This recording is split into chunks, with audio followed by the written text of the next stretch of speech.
Y así funcionaba, pero siempre, digamos, el sistema era o expropiado, o sea, o aniquilado, o funcionaba perfectamente. El código ahora no es así. El código reconoció que es imperfecto en ese aspecto. Y entonces, ¿qué hizo? Bueno, esto de entrada y salida. Usted entra acá, en materia de consumo entra por acá, dice que usted es consumidor, pero vaya a buscar conexidad contractual acá, y después vaya, si quiere y necesita, vaya ya a la ley de defensa del consumidor y traiga este artículo que le puede servir. Y entonces todo guiado por principios. Principio. ¿Cuál es? Bueno, principio de protectoria, principio de protección al derecho del consumidor. Entonces esto lo va a guiar y usted tiene que construir el caso. Entonces usted tiene un navegante con un mapa. Y eso es lo interesante, digamos, de este código. Tiene cosas que no están buenas, obviamente, pero, digamos, eso es lo bueno de este código. Aparecen intereses que no son públicos ni privados. No son públicos ni privados. Aparecen intereses distintos, diferentes, donde los titulares son otros. Bueno, ahora sí vamos. 1737. Todo esto que dije tiene impacto directo en el daño. Pero directo. Entonces a mí me interesa, no mucho, no soy muy pretencioso, ni tampoco quiero que les sangren los oídos. Hay algunos centros que ustedes no se pueden dejar de perder de vista, y con eso ustedes, con esa idea del principio, ustedes van a poder resolver si la incapacidad sobreviniente, si, ¿me entendés? La pérdida de chance. De la pérdida de chance vamos a hablar un poco porque tiene alguna particularidad que me interesa, pero ya el 1737 te hace una primera distinción. Hay una lesión a un derecho, un interés no reprobado por el ordenamiento jurídico, que tenga por objeto la persona, el patrimonio y el derecho de licencia colectiva. Entonces divide lesión de los bienes sobre los que reclaman. Eso es el centro de lo que vamos a hablar hoy, de lo que estamos hablando. Eso es nodal. Usted, si intenta no unir esto, va a tener problemas. Usted lo que va a tener que saber es que el hecho dañoso recae sobre un bien determinado y genera consecuencias en ese bien. Eso es fundamental. Si usted no entiende eso, esto se refuerza. ¿Bien? La relación entre las personas y los bienes es el interés. Por eso usted tiene que conocer el interés. ¿Me entienden? Esto es lo que yo le decía cuando usted tiene un daño. ¿Por qué? Porque lesionaron un interés que se relaciona con un bien. Entonces, hay una trama de intereses, de derechos y bienes que usted va a tener que conocer. Por eso usted no puede empezar a analizar el daño. Si usted hace esto y se queda con este artículo y pasa y lo lee así nomás, usted se pierde el subtexto de esto, que es: usted tiene que conocer la teoría de los bienes y de los intereses. Porque si usted no conoce los bienes y los intereses, usted no va a saber dónde recae la lesión ni sobre qué consecuencias produce. Y ahí no hay daño. Y eso es ineludible. Y además tira por tierra un montón de teorías sobre el funcionamiento del derecho de daño. El daño sí, tiene que ser cierto. No vamos a hablar de los requisitos del daño porque no lo voy a aburrir. Son todos colegas, respetados colegas. No voy a hablar de los requisitos del daño. Pero sí me interesa saber, que el que no conoce la teoría de los intereses, como lo pide la Corte, por otro lado, no puede saber qué bienes afecta y por lo tanto no puede saber cuál es el daño a resarcir. Che, ¿qué pido en la demanda? Che, ¿estoy superponiendo? Soy juez. ¿Está superponiendo o no está superponiendo daño? Porque les recuerdo que en materia de reparación de daño y perjuicio tenemos el principio de reparación plena, pero el principio de reparación. Eso significa que nosotros bajo ningún punto de vista podemos otorgar una indemnización superior al daño. Eso lo conocen todos. Y también tenemos que asumir un segundo problema, que es como algo muy implícito. El sistema de daño no funciona. El tema de daño no anda, está roto. O sea, no está bien. En realidad, cuando usted se coloca acá, lo que tiene que pensar no es en el daño, sino en la prevención. El sistema de daño existe en todo el mundo. Pero cuando usted lleva daño ya se fracasó. Y por eso usted tiene que instalar un sistema preventivo, en el 1710, no lo puse, pero el 1710 en adelante, tiene un sistema preventivo de derecho de daño, que los jueces, discúlpense de jueces en el auditorio, pero tienen miedo de aplicarlo. Aplíquenlo de una vez por todas. Es la mejor herramienta que existe, que le dimos, que se le dio, que se construyó desde Fariña contra Epe, desde la ciudad de Santa Fe en el año 89. ¿Conoce Fariña contra Epe? Oh, es famosísimo. ¿Quién estudió la Facultad de Derecho? De allá. De allá, la UNL de allá. Bueno, miren que hay una cortada a la vuelta. Bueno, el señor Fariña iba caminando con su familia y se electrocutó con un cable de la EPE que estaba ahí colgando. Murió el señor Fariña, pobre señor Fariña. Año 89. Empieza el juicio, sigue el juicio, el Tribunal de Responsabilidad Contractual, allá viste que tenemos ya en ese momento no estaba. Teníamos el juicio, todo divino, y en el medio del juicio uno casi muere porque el cable seguía ahí. ¿Me entiendes? Estaba ahí. Mientras discutíamos, esto es cabal de la diferencia del sistema preventivo. Seguía ahí. ¿Cuántas veces lo vieron ustedes a eso? Sigue ahí, el problema sigue ahí, estamos ahí, que el primer decreto, que el segundo, que la revocatoria, que qué sé yo. Y el problema está ahí. Entonces, muy valientemente, el doctor Sauce en ese momento era juez de ese tribunal, y lo recomiendo, si no lo voy a hacer llegar porque no es tan fácil conseguirlo, es muy viejo. Se debate, digamos, entre el rol del juez, ¿cierto?, y su deber preventivo, que en ese momento no tenía ningún tipo de reconocimiento normativo. Sí, básicamente lo que hace el doctor Sauce dice, che, yo actúo como juez en el momento que me interponen la demanda, y siendo un caso civil, el principio dispositivo, yo no puedo actuar sin el impulso de parte, y por otra parte estoy limitado por el objeto procesal. No puedo salirme del objeto, acá me piden los daños y perjuicio, no me piden tampoco la cautelar. Y en eso tiene una frase bastante interesante que es algo así como, mire, yo no me puedo quedar impávido mirando mientras la gente se muere. Yo algo tengo que hacer. Y saca una instrucción, una orden a la EPE para que arregle el cable. Fuera del contexto del proceso. Eso fue, digamos, revolucionario para el momento. Que se evoluciona hasta llegar al 1710 del Código Civil y Comercial, que permite las acciones preventivas y que son, en materia ambiental y en materia de bienes colectivos, las únicas eficaces. Porque la recomposición del medio ambiente como acción no funciona. Cuando usted rompe una casa cultural, que qué sé yo, qué sé cuánto, la puede hacer de 3 veces si quiere, no es la misma casa. ¿Me entiende? El ladrillo ese no existe más. Búsquelo, no lo va a encontrar. Entonces, son irreparables.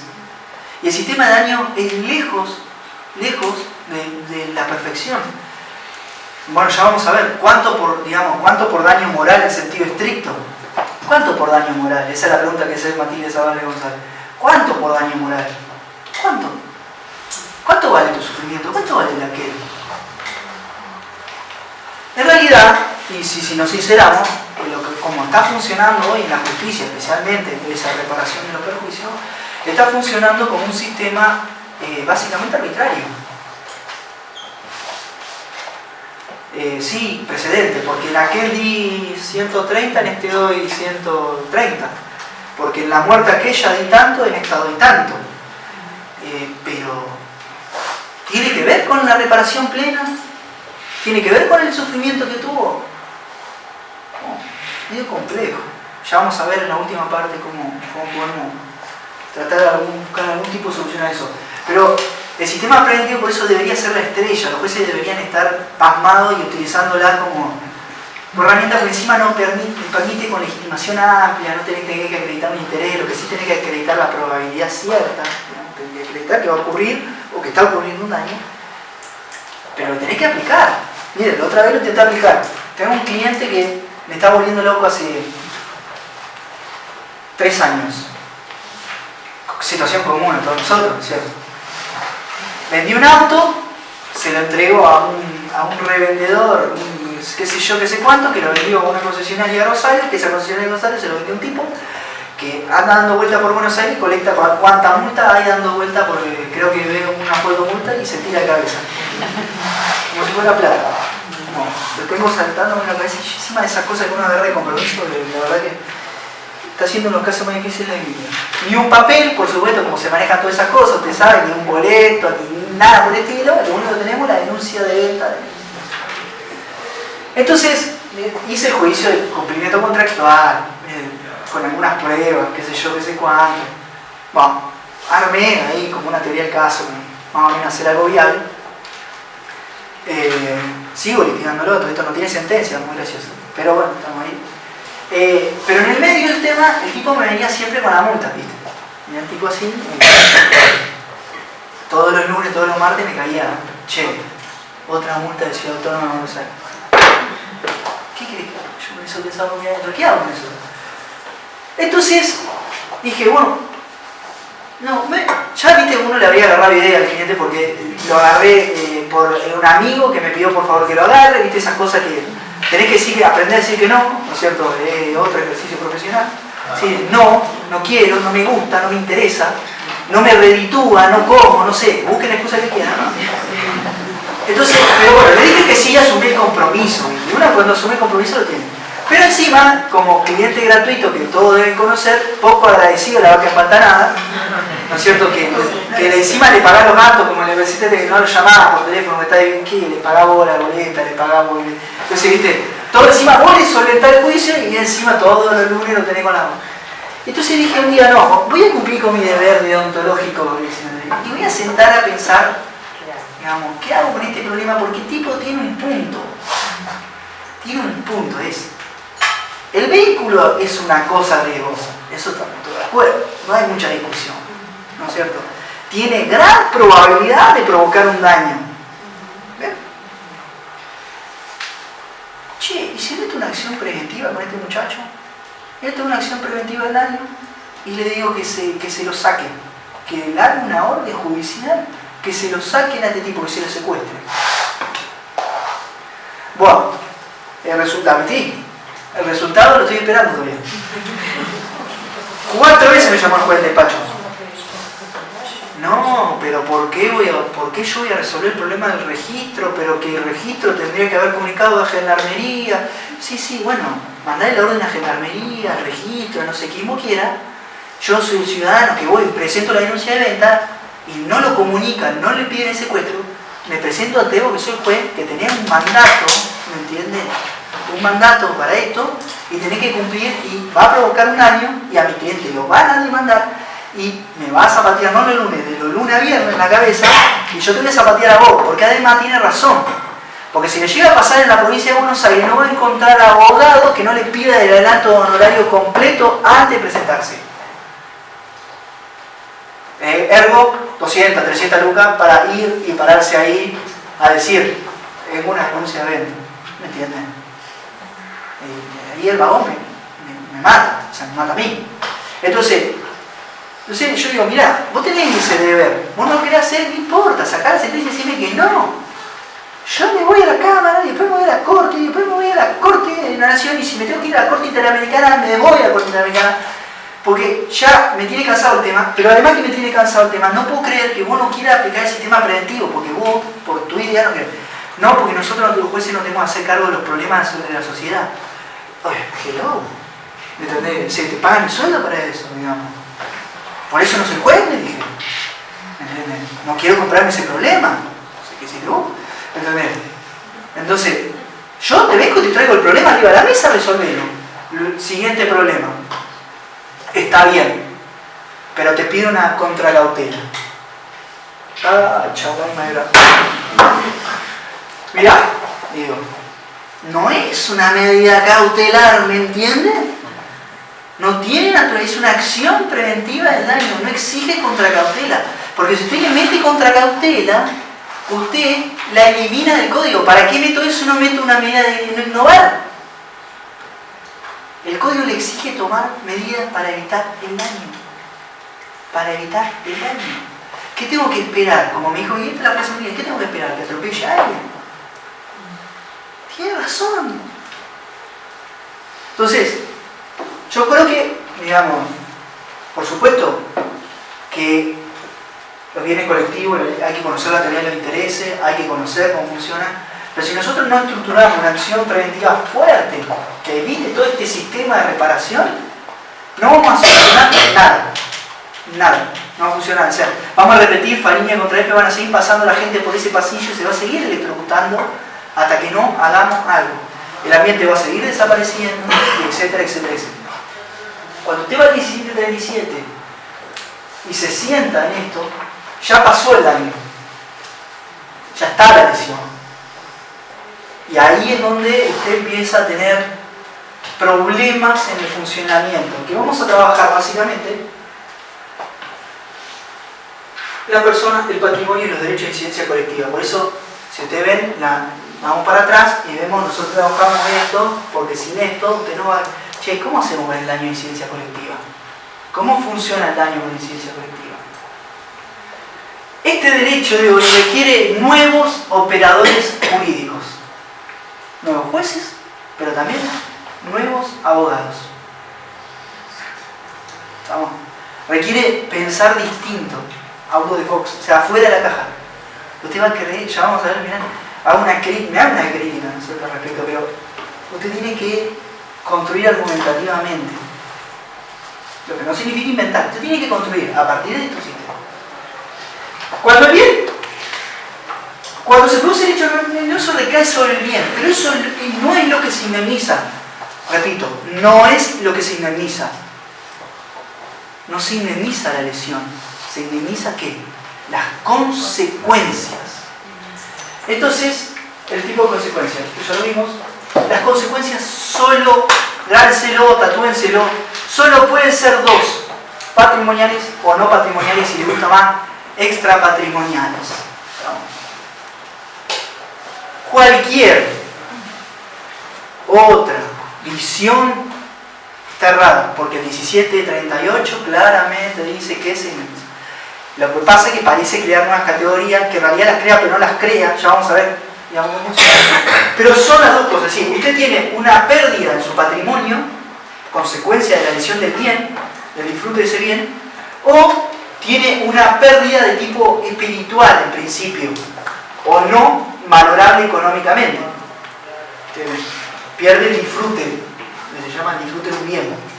Ahí la relación con el bien, tanto patrimonio como propiedad, se ve trastocada. El 1738 genera cierto problema, entonces por eso puse, ¿existen nuevas categorías autónomas? ¿Existen nuevas categorías autónomas? Bueno, fíjense, vamos a leer. La indemnización corresponde a la pérdida o destitución del patrimonio de la víctima, lucro cesante, en el beneficio económico esperado de acuerdo a la probabilidad objetiva de obtención. Esto es lo que vamos a trabajar al final de la clase, digamos. La pérdida de chances incluye especialmente las consecuencias de la violación de los derechos personalísimos de la víctima, de su integridad personal, su salud psicofísica, su afección espiritual legítima y las que resultan de la interferencia del proyecto de vida. ¿Hay nuevas categorías? ¿No hay nuevas categorías? ¿Qué opinan? Déjame tomar agua. Fabián lo dijo bien, correcto. Lo que en realidad, ahí lo tienen a Pizarro y Vallepino, recomendable sí, el tratado de responsabilidad, lo recomiendo como primer tratado con modificación con seriedad relativa, como una nulidad relativa. Es decir, no se puede pedir que los autores, y en eso creo que así hay un tiempo de maduración de las cosas que no se pueden apurar. Si no se compró el código comentado que apenas salió, sabe de lo que estoy hablando y de cómo se clavó con ese código. Entonces, hay un tiempo de maduración y esto es un camino, digamos, que es una construcción de tipo colectiva, con aporte, que recoge que requiere nutrición y tiempo.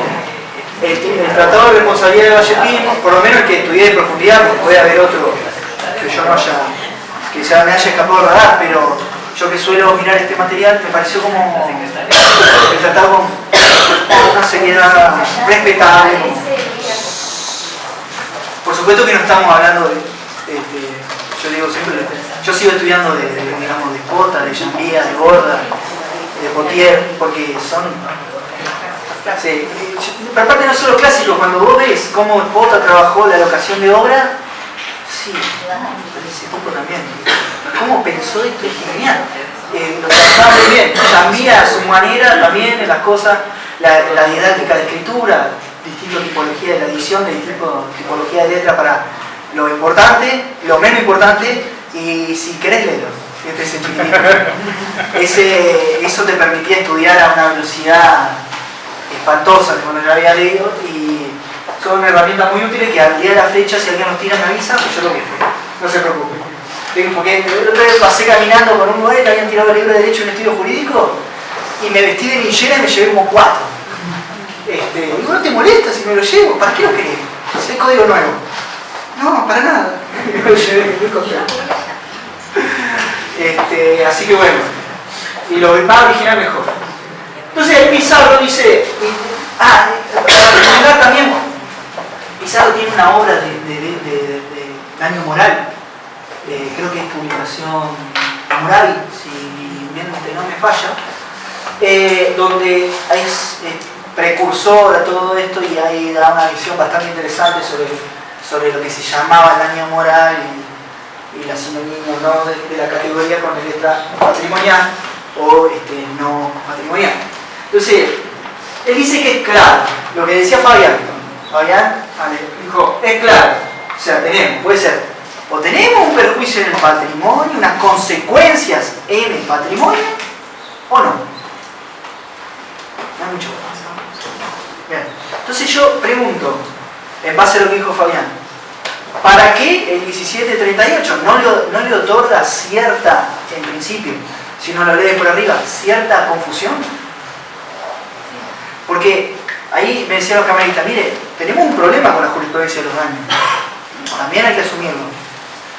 Un problema que inicia con cualquier operador jurídico. No es culpa de los jueces.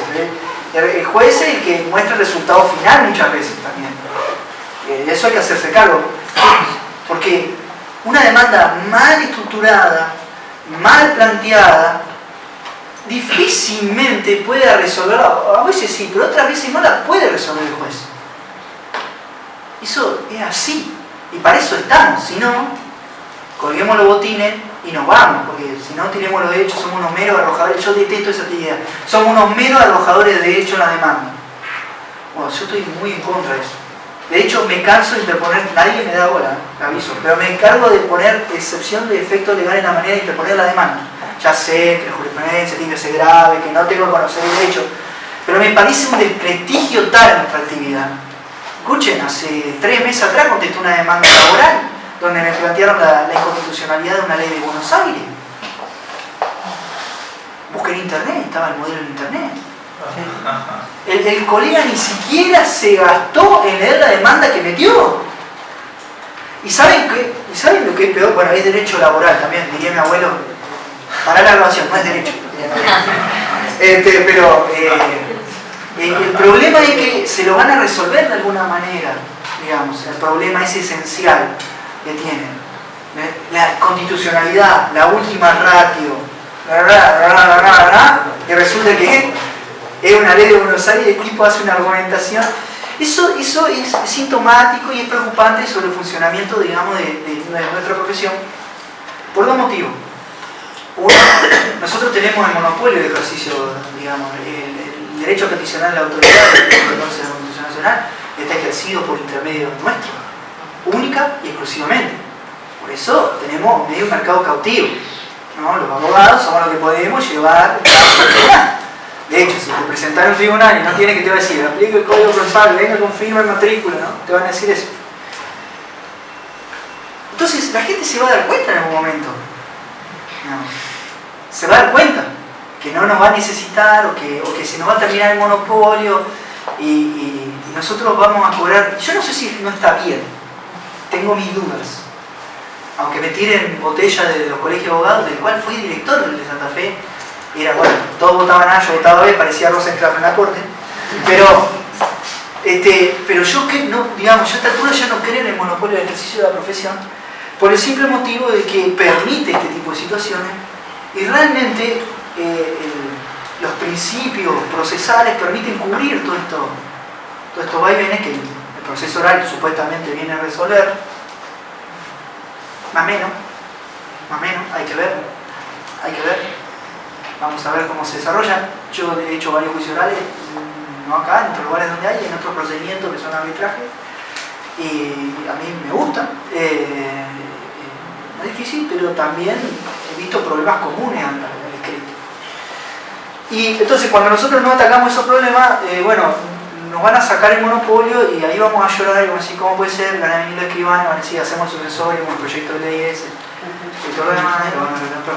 Entonces, tema aparte. Pero esto de ninguna manera es una limitación, y eso venía con todo lo que dije.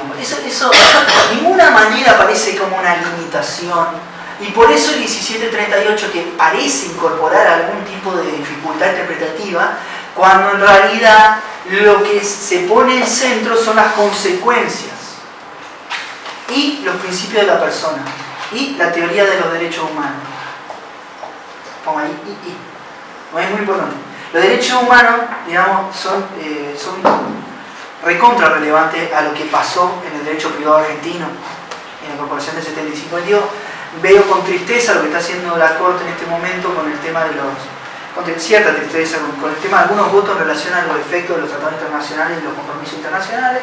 Si siguen eso, digamos, yo entiendo y obviamente el doctor Rosati es una persona 10 veces, mil veces más calificada que yo, y fue convencional constituyente por otro lado, y que así lo interpretó, pero también la norma adquiere independencia de su intérprete, de su creador.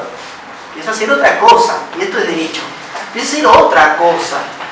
Y yo creo que lo que se había avanzado en la Corte como aceptando la jurisdicción de la Corte Interamericana era un panorama muy interesante que generaba algunos problemas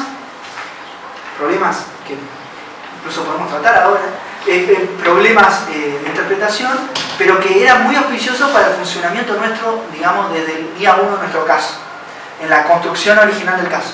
Cuando usted incorpora la teoría de los derechos humanos y dice tiene que bajar a este nivel, usted empieza a argumentar a partir de ahí y genera que, vamos a este artículo, y genera que que este aparezca acá. Y ya vamos a ver por qué. Porque es parte de la teoría de los derechos humanos. Y esa argumentación tiene que ser distinta y se argumenta a otro nivel. Así es que, por ejemplo, Entre Ríos fue condenada hace no mucho, hace un año o dos, fue condenada a una suma millonaria por un proceso de adopción que demoró. Y la condenaron. Y si nosotros los operadores jurídicos no llevamos los casos a la Corte Interamericana, ¿entienden? No conocemos cómo funciona el sistema de protección interamericana, vamos a tener un problema. Y la Corte se acaba de cerrar.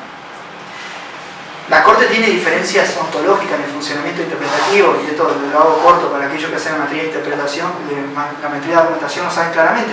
Básicamente, cuando la Corte Interamericana interpreta, sigue el criterio europeo sobre ponderación por proporcionalidad. Hace lo que se llama el balancing de derecho. Pone acá, ¿no es cierto? ¿Qué pesa la constricción de anillo, el choque de la teoría de los intereses? Cuando yo hablo de la teoría de intereses, también se utiliza para ver a quién le doy la razón, a cuál, por qué. ¿Sabe el caso de extracción compulsiva de sangre?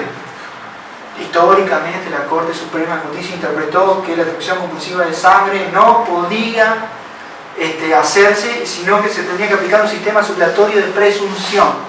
¿No? ¿Sigue funcionando? Sí, para los casos de filiación normal.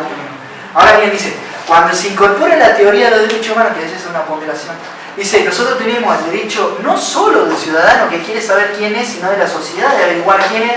Entonces tenemos que hacer una ponderación y aceptar una constricción. Esa ponderación, para algunos, y los cuales me incluyo, existe igual en nuestro derecho, ese tipo de ponderación, porque por ejemplo nosotros lo hacemos todo el tiempo y sin querer, y que no es una ponderación como hace la Corte de razonabilidad. La Corte pondera por razonabilidad. Lo que es razonable o no. No una ponderación de proporcionalidad. Ese es el esquema de la interpretación de la Corte. Cuando la Corte dice que es algo arbitrario, la teoría de la arbitrariedad de la Corte, es una teoría que se basa sobre ponderación de razonabilidad y no de proporcionalidad. ¿Me entienden? Ahora bien, en nuestro derecho, aunque sea de manera implícita, nosotros siempre hacemos ponderaciones por proporcionalidad. Ejemplo concreto, ley de defensa del consumidor. Muchos de nosotros, o muchos de algunos, entienden que es aceptable establecer el domicilio del consumidor para supuesto establecido en la norma y para supuesto que no están establecido en la norma. Yo creo que esa parte de la doctrina, que es un montón, la mayoría está equivocada porque no está en la norma, y una regla de competencia requiere otro tipo de ponderación para la constricción, porque hay una constricción del derecho de defensa.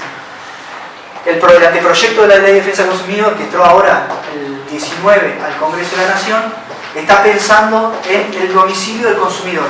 Y cuando hace eso, acepta la ponderación por proporcionalidad del consumidor. Lo que dice, la regla clásica procesal es, se va a demandar, parecido a lo que pasaba en el derecho internacional privado, en el lugar donde haya una conexión relevante con el hecho, o en los lugares. Y esa es la regla que ustedes tienen en el Código Procesal de Santa Fe. No, el domicilio del demandado, porque garantiza el derecho de defensa del demandado, el lugar de celebración del contrato o el lugar de cumplimiento. ¿Me entienden? ¿Por qué? Porque tienen puntos de conexión relevante con el caso. Sin embargo, si nosotros el anteproyecto logra su sanción, va a considerar la competencia para los casos de consumo en el domicilio del consumidor. Yo digo, y esto es por mi propia interpretación de proporcionalidad, la cual, por ejemplo, Sosto no comparte, que el domicilio del consumidor en la mayoría de las veces tiene que funcionar, salvo en ciertas situaciones, que tiene que ser discriminada por dos criterios. Uno, escala del proveedor, y dos, punto de conexión con el hecho. Si no hay ningún punto de conexión, a partir de la etapa precontractual, si yo tengo una empresa y necesito en toda la provincia, en todo el país, me tengo que bancar trasladar los costos a otro lado. ¿Entienden? Si me demandan el Quilitipi, no sé qué, porque vos llegaste hasta ahí, aunque le digas venía a comprar a Reconquista, venía a comprar, no, vos llegaste hasta ahí. ¿Entienden? Ahora, cuando vos no tenés ninguna conexión, y supónganse la situación de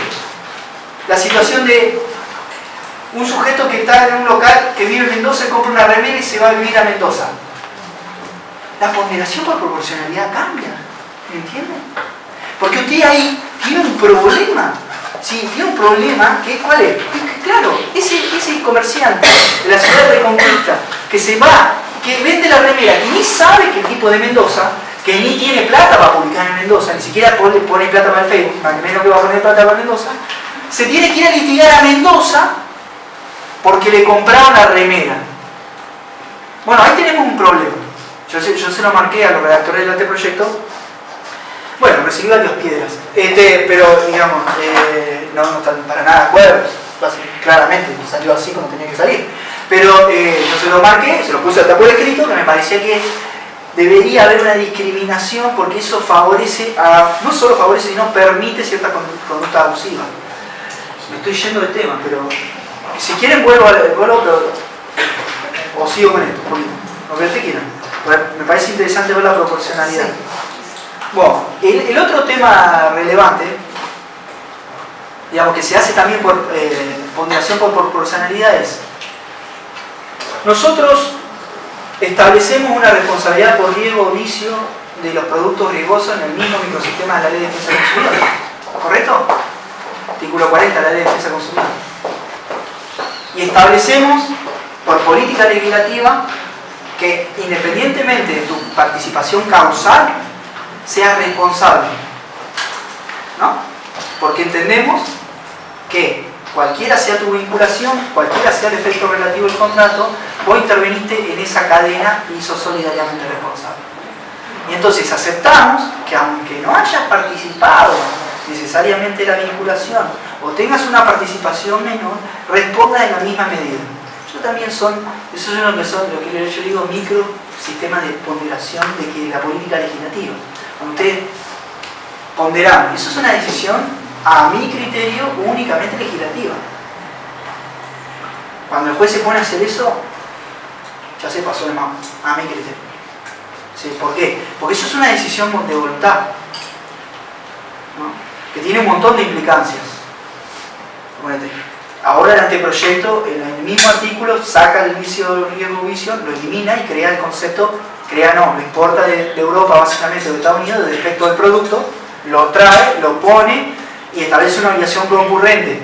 Claramente, aunque muchos interpretaban que era concurrente antes, ahora lo dice el anteproyecto, cuando me parece un gran acierto, por ejemplo, porque hace una ponderación que está dividido ahí la comisión redactora, también digo, que se viene en la discusión, esto es un retroceso o un avance. Yo creo que es un avance porque la obligación concurrente lo obliga al juez, y sí, lo obliga al juez, 851 inciso H, lo obliga al juez a determinar la relación causal, pero no para el frente externo, sino para el frente interno, Tortonelli, de la Corte de la Nación. Básicamente es, usted tiene una obligación concurrente, usted siempre tiene que determinar la relación causal interna.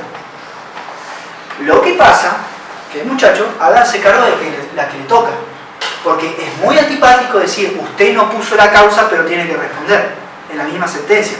Y tiene un desafío argumentativo también, porque de cara a la sociedad, ¿cómo puedo ser yo que, digamos, no puse, explotó el vehículo, explotó el microondas, qué sé yo, qué sé cuánto? Sí, pero yo lo vendí, no lo fabriqué, y no lo podías entender, salvo a partir de la incorporación del factor objetivo, y utilizamos el argumento que no nos falla el abogado, porque la ley lo dice. ¿No es cierto?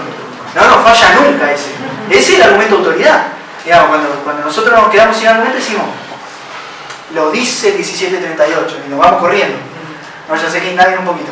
Pero en realidad, el problema de eso es que lo que yo siempre vengo combatiendo, que a pesar de ser pro consumidor, a pesar, incluso hago acciones colectivas en defensa del consumidor muchas veces, lo que digo es, y muchas otras en contra, lo que digo es, quiero ser honesto, ¿no? Lo que digo es, si usted no se ocupa del vínculo interno, del polo interno de la relación, usted le está permitiendo a quien controla el sistema distribuir los riesgos a su punto y piacere. Complicado. Mire, cualquiera que haya defendido empresa lo sabe. Mire, yo soy retailer, yo soy concesionario, yo soy de una fábrica.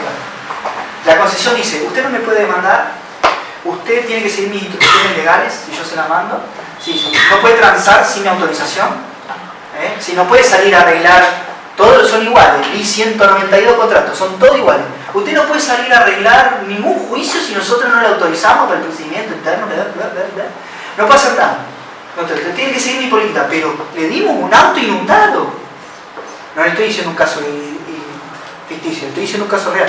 Le dimos un auto, tenía el lecho abajo de la alfombra. ¿Cómo no le vamos a cambiar el auto? Usted no puede transar. ¿Cómo termina ese juicio? Bueno, el juez contento dice, acá hay un defecto del producto, acá hay riesgo vicio. Y utilizan la frase, el argumento de autoridad, son todos solidariamente responsables. Muy bien, bárbaro, sí, aplaudo. Y vengo pidiendo hace 1000 veces que determinen la relación interna de los proveedores. Dígamela, porque yo con eso por lo menos me voy a pelear. Voy a discutir. Es decir, hey, mirá lo que hiciste.